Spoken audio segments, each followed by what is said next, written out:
एखाद्या गंभीर घटनेचा निकाल देताना न्यायाधीश आरोपीला थेट तुम्ही आता फासावर लटका असे उद्गार काढतात।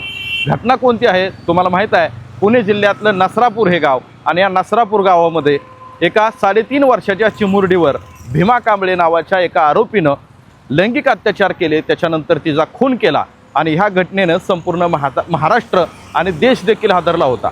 आज ह्या घटनेचा निकाल लागलेला आहे आणि याच्यामध्ये न्यायालयानं जे महत्त्वाचे मुद्दे नोंदवलेले आहेत हे मात्र सगळे आश्चर्यकारक करणारे आहेत।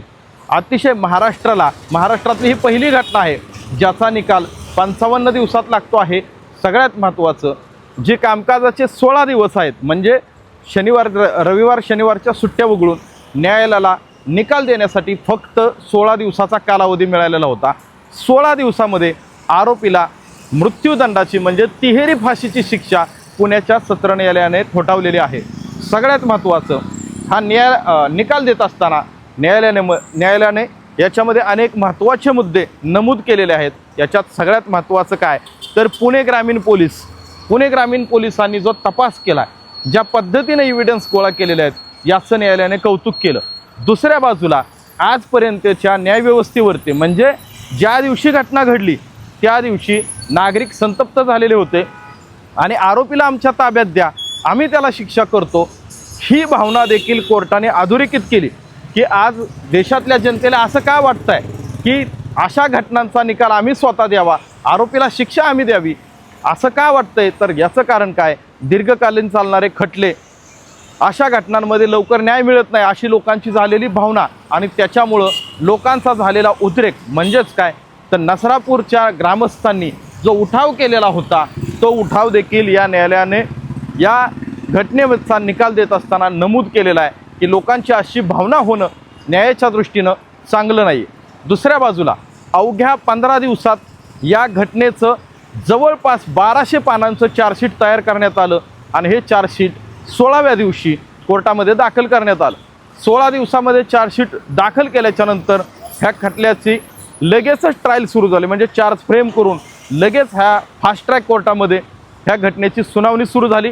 या सगळ्या सुनावणीमध्ये जवळपास 55 साक्षीदार तपासण्यात आले होते आणि या सर्व 55च्या 55 साक्षीदारांनी जी साक्ष दिली ती साक्ष महत्त्वाची ठरली।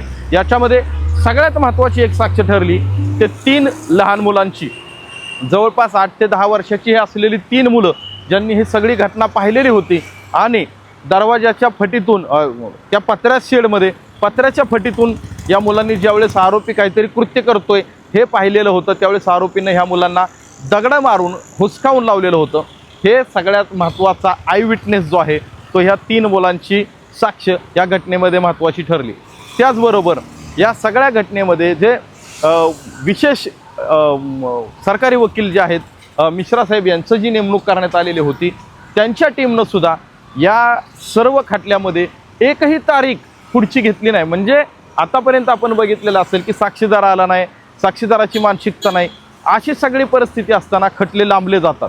म्हणजे कुठल्याही साक्षीदारानं पुढची वेळ मागितलेली नाही।